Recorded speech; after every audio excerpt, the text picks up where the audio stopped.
Un lugar para informarse, un lugar para analizar y un lugar para disfrutar.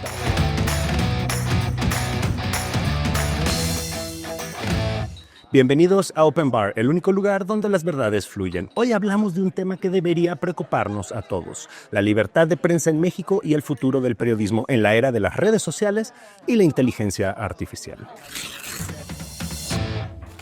Inspirados en grandes periodistas que construyeron las narrativas que nos transforman, tomaremos un Prensa Libre, pero algo que inventamos inspirados en la tradición de los padres y madres de esta noble profesión. Tiene un poco de Orwell, un poco de Alexievich y algo de Woodward.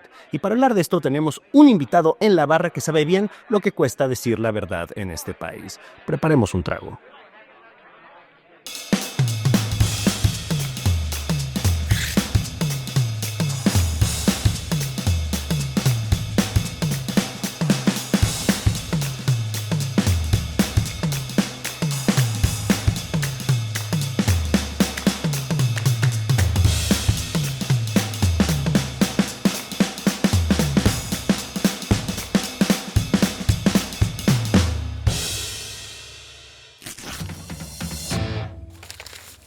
Hoy nos acompaña Leopoldo Maldonado, director de Artículo 19 México y Centroamérica, una organización que promueve la libertad de expresión y el acceso a la información. Polo conoce de primera mano los riesgos que enfrentan los periodistas y el impacto del discurso oficial contra la prensa. Bienvenido a Open Bar, muchas gracias por acompañarnos. Gracias por la invitación, Andrés.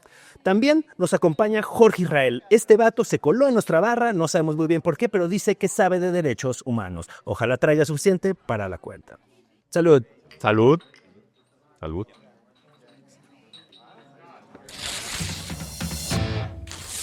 Hay mucho que tratar sobre el estado de la libertad de prensa en México y en el mundo. Estamos viviendo una era de populismos expansivos y autoritarios, de violencias y nuevas tecnologías. Empecemos, por favor, por la política. Muchos gobiernos están convirtiendo a la prensa en su gran enemigo. Es un discurso muy funcional para los gobiernos. Y entonces, quería hablar un poco contigo, porque es un tema que manejan profundamente ustedes. ¿Cómo impacta eso en nuestra seguridad y nuestro trabajo como periodistas? Pues, bueno, tremendo lo que estamos viendo en esta época, un mundo polarizado, de medias verdades, de desinformación, de viralización de esa desinformación. Es una tendencia global, ¿no? Y México no es la excepción. De hecho, ha sido la estrategia política por excelencia en los últimos 7 años, atacar a la prensa, atacar al mensajero para acabar con el mensaje y supeditar a la prensa una dinámica en donde el poder pues va dictando, ¿no? Y va controlando la narrativa. Esto no es nuevo en México, lo que es nuevo más bien es la estrategia más sofisticada, ¿no? Que va teniendo pues en el contexto actual del mundo digital. Pero digamos que los medios de comunicación en el México moderno pues nacieron básicamente bajo el ala del PRI gobierno, ¿no?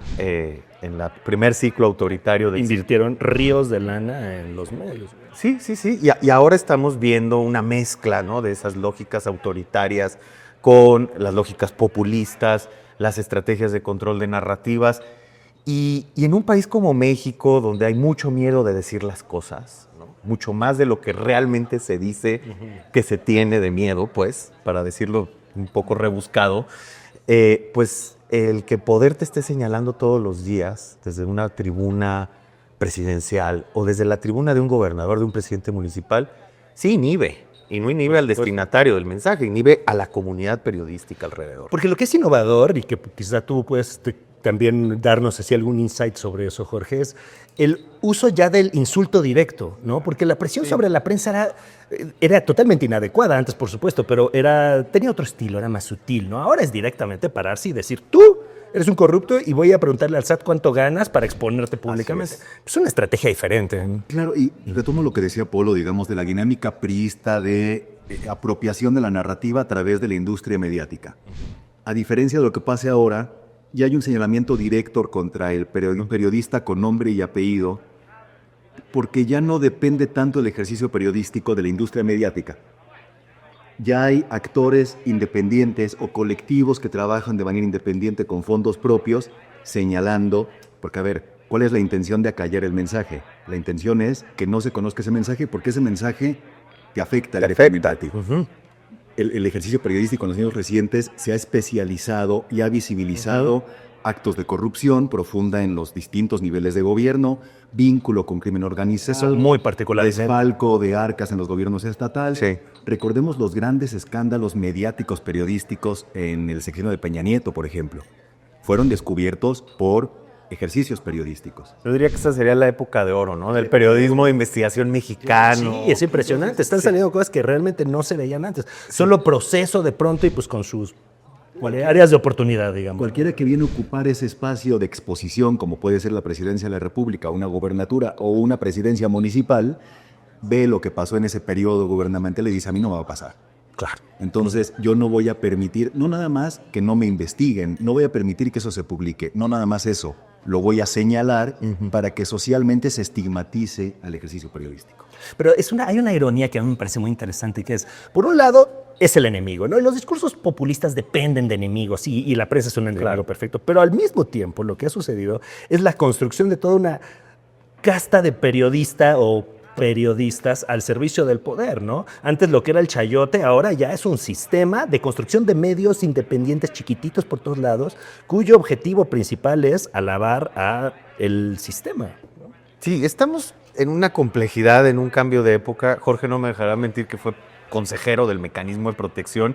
¿Qué es un periodista? ¿No? Y entonces, entre propagandistas, difusores o amplificadores del mensaje gubernamental, pero de pronto sí hacen una cierta recolección de información. Es bien complejo porque siempre estuvimos peleando en la mesa de ese mecanismo y seguimos peleando 12 años después. ¿Qué es un periodista para efectos prácticos? ¿No? Pensábamos en el Clark Kent, ¿no? En el Peter Parker, así con su sombrerito y su camarita. Pues no, ¿verdad? O que el periodista solamente se dedica a hacer periodismo cuando en México la gran mayoría en el interior de la República pues combina con otras actividades económicas. Claro, entre taxistas y lo que te dé. Taqueros y de todo, ¿no? Y entonces pues de ahí se agarran las autoridades cuando victimizan o cuando atacan a estos periodistas para decir, no era, ¿no? Se dedicaba a otra cosa, ¿no? Entonces, el tema de la propaganda gubernamental, como la habíamos visto antes, también está cambiando. También se mete como la humedad en diferentes plataformas, con diferentes voces que incluso pueden ser muy frescas. Pero lo que yo creo que hay un elemento adicional a analizar, que se puede abrir, digamos, cuál es tu línea editorial, cuál es tu eje ideológico, político. Se vale, como en Estados Unidos, ¿no? Los medios lo dicen. No, es para él estar comprometido con alguien, digo. O sea, pero en muchos casos es bastante evidente. Pero ahí el tema es el dinero público. Completamente de acuerdo. Yo creo que es el elemento adicional que hay que investigar. ¿De dónde viene ese dinero con el que se patrocinan estos proyectos? Ahora, no está del todo peleado el patrocinar o auspiciar con dinero público el ejercicio periodístico. No. Incluso el ejercicio mediático. Porque evidentemente el gobierno, el Estado, necesita divulgar cierta información que es de utilidad para la población, una política pública. La campaña de vacunación, lo que quieras. Medidas de emergencia. Medidas de emergencia, o un incluso huracán. Su actuar cotidiano, que forma parte del acceso, la divulgación, acceso a la información. El problema está en cuando ese recurso se utiliza para condicionar el discurso mediático del periodista. Y no se transparenta. Y no se transparenta.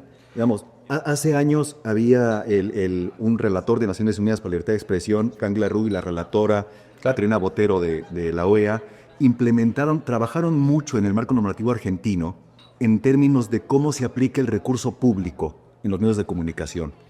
Y llegaron a un equilibrio salomónico de 30% para medios públicos, 30% para iniciativa privada y 30% para medios comunitarios. Claro. Eso te permite equilibrar. Claro. Porque lo que sucede en México es que un alto porcentaje del recurso público va para medios privados. Llámese la empresa televisora grande, la radiodifusora grande o youtuberos, que terminan siendo privados. Y hay un condicionamiento de la línea editorial. Totalmente. Al momento de darle recursos al medio público y al medio comunitario, equilibras el debate en lo público. Hay un tema que tocó Polo que me parece crucial, que es la absoluta ausencia de transparencia en el dinero público. O sea, sabemos por distintas investigaciones que les pagan por hacer preguntas, que hay como todo un dinero sucio ahí manejado desde la presidencia, desde el área de prensa, que yo creo que es lo que más infringe y lo que me preocupa es que la combinación de estos dos factores por un lado, el odio a la prensa, insultarla directamente, son todos corruptos, y por otro lado, estar financiando una prensa que no es creíble porque está al servicio del poder completamente, mina ante la sociedad por completo la credibilidad de la prensa. Entonces, si ya no le crees a nadie, pues, ¿a quién chicos le crees? Ya me voy a poner presumido porque ya llevo unos tragos, pero acuérdense que desde artículo 19 logramos un fallo histórico de la Corte que le dijo al Congreso de la Unión en 2017, con aquel Saldívar que todavía admirábamos, ¿no? Antes de que se convirtiera en lo que se ha convertido. cuenta del engaño. Del engaño, antes de que saliera de cuenta, ¿no? Le obligó por primera vez a través de un amparo al Congreso legislar sobre publicidad oficial. 7 años, ¿cuánto llevamos ya? 8 años, y no se digna el Congreso, ningún partido. Cuando Morena era oposición, no le metió la iniciativa, ahora la oposición, PRIAN, bueno, ya no el PRD, ya no existe, pero el MC, nadie quiere tocar el tema de publicidad oficial porque es el nido de la víbora en materia de censura. Todos quieren controlar la narrativa a través de esa lana. Y lo que decías de lo de los medios comunitarios, salieron muy mal parados de la reforma de telecomunicaciones de 2014, les toparon a 1% del presupuesto total de publicidad oficial a los medios comunitarios. ¿Por qué el 1? ¿Por qué no el 0.1? ¿Por qué no el 10? ¿No? O sea, nomás porque sí. Entonces, tienes estos mecanismos. Yo creo que vemos por capas la sofisticación de la censura, el estigma, el uso de plataformas de redes sociales, la viralización de desinformación, pero también tenemos pues las formas viejas, ¿no? El control de la publicidad oficial, como censura sutil, no pago para que me peguen, ¿no? Que era lo que decía López Portillo, y la violencia. Eso que es justo sigue ahí. al tema al que iba a pasar. Y entonces todas estos se mezclan y perdón, pero en México no hay plena libertad de expresión cuando ves este panorama. Justo lo que iba a decir. Hablando de violencia, ¿cómo explicamos la cosa multifactorial que permite hacernos entender por qué México es el país o uno de los países más peligrosos para la prensa, no estando en un conflicto reconocido armado, digamos? ¿Cómo sucede eso? Si están matando más gente que en Siria, ¿no? Porque hay un sistema permisivo, pero además venimos de ese ciclo autoritario con el PRI gobierno, en donde, para decirlo rápido, los funcionarios públicos consideran a la prensa como empleada suya. Y entonces, en el momento en el que la prensa comenzó, digamos, a hacer crítica y a cumplir con su función social en una pretendida democracia, no les gustó. Son permisivos con el crimen organizado o cómplices para estas agresiones.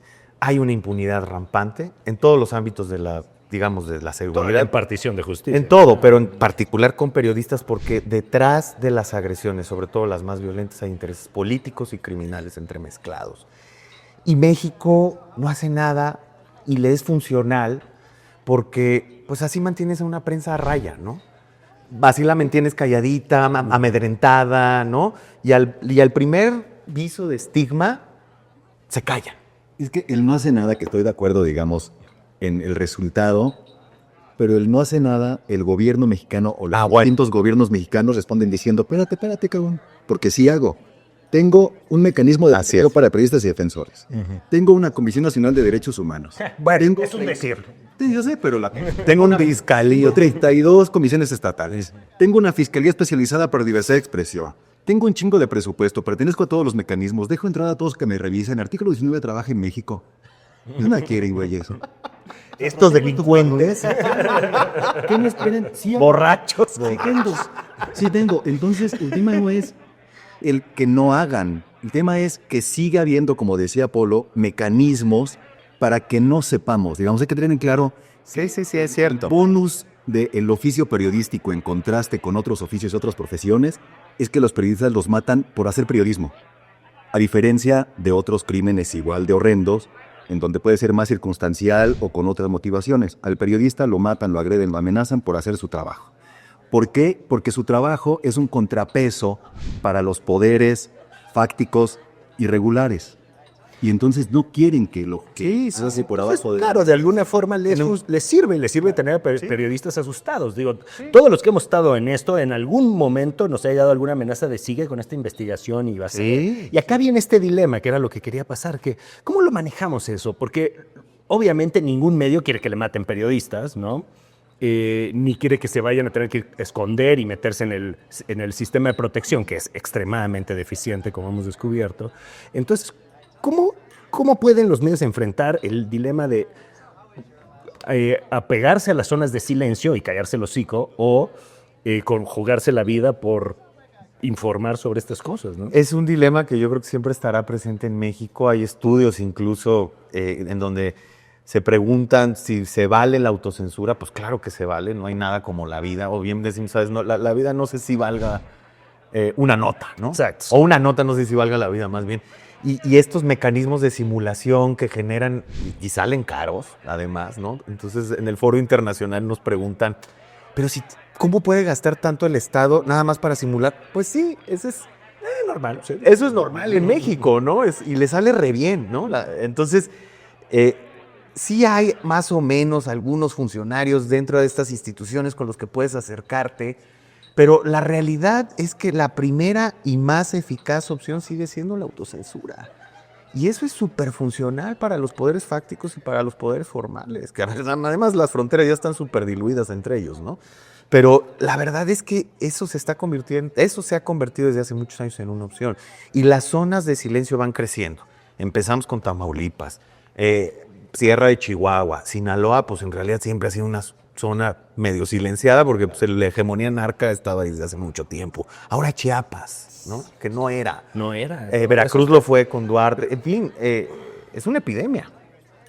Y al mismo tiempo, pues está toda esta violencia obvia y la otra violencia en la que el Estado también juega algún rol, que es la precarización absoluta, la estigmatización social y el abandono, ¿no? Los periodistas están ahí freelanceando como pueden, chambeando donde lo logran. O sea, lo que vemos, los que estamos en medios, es una circulación enorme de periodistas porque todas las oportunidades que tienen son medio malas y cuando tienen una que es medio buena, corren, ¿no? Y entonces, ¿qué opciones hay ahí para mejorar eso? Pues mira, es bien complejo. La opción que dio Andrés Manuel el sexenio pasado fue, vamos a hacer como una vertiente del IMSS bienestar. Sí, que estaban felices, los youtuberos estaban así de... Pero fíjate, o sea, se convirtió en un mecanismo clientelar. Es que no pensamos los derechos sociales en lógica de derechos humanos, sino en lógica de prebendas, ¿no? Entonces, lo que quieren son clientelas, ahora freelancers, periodistas que pues, tienen una necesidad enorme. Y además con un comité elegido, quién sí, quién no, obviamente afín a la 4T. Y entonces era súper arbitrario, hay un chorro de opacidad, no sabemos qué pasó con ese comité, no sabemos a quién sí y a quién no.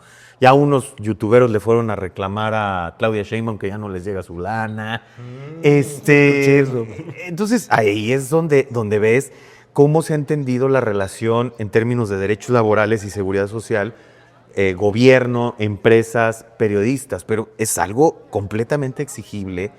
Ha habido iniciativas para hacer un capítulo especial en la Ley Federal del Trabajo para periodistas y yo diría, como abogado, ¿verdad?, que tengo esa deformación de origen, es pues nada más con que apliquen la ley como está, ¿eh? O sea, no es como que hay que hacer un capítulo especial. Sí, bueno, eso siempre ha sido la ley de que necesitamos una reforma, necesitamos que se aplique la ley. Pero ¿sabes por qué hay permisividad con los medios privados para que no se garanticen derechos laborales? Porque es parte de las componendas políticas entre poder público y poderes económicos. Pero el problema de eso, creo, es que normalizamos la violencia en todos los niveles.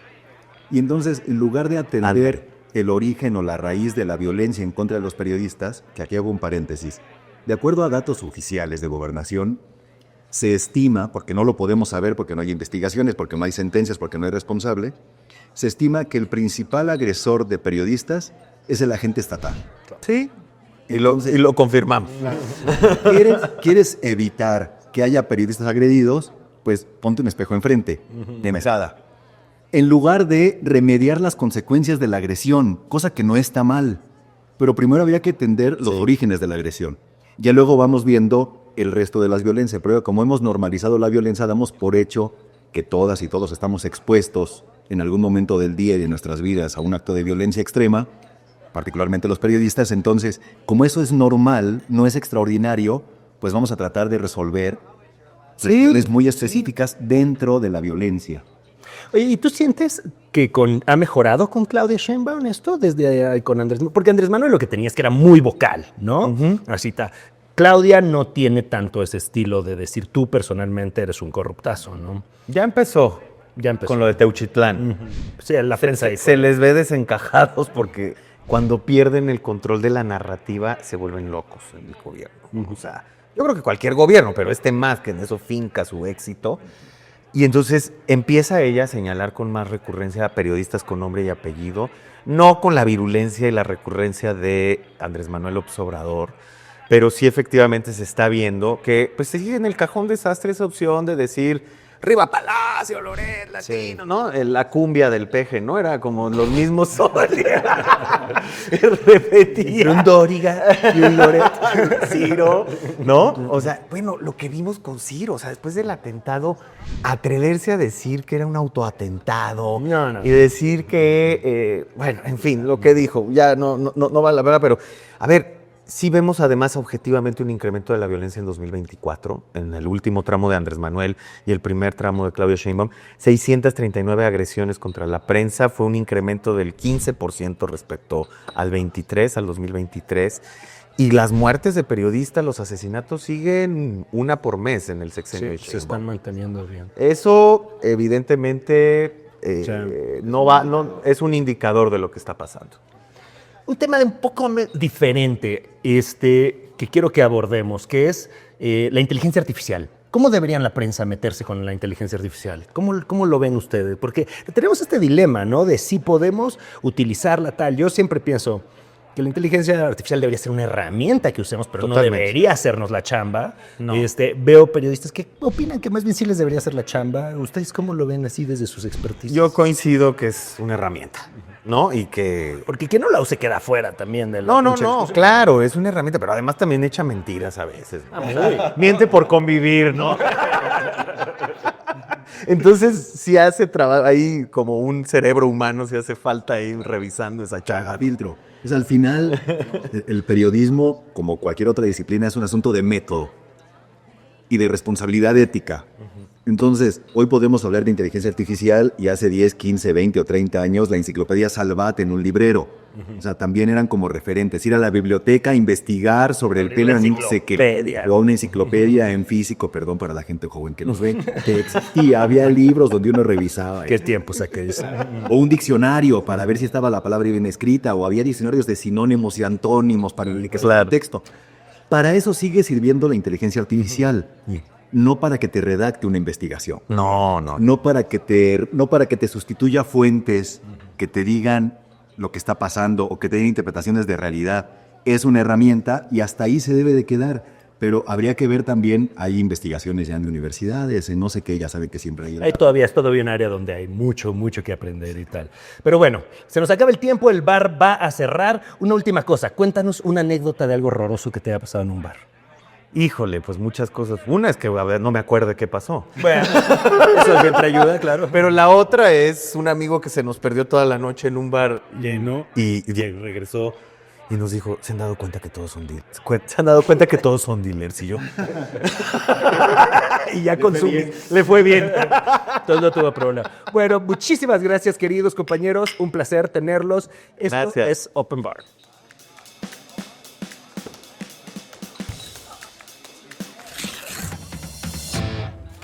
Así solo nos queda decir que hay que brindar por el periodismo que al final está contando la historia de nuestros tiempos, porque si perdemos la verdad, lo perdemos todo. Salud y hasta la próxima.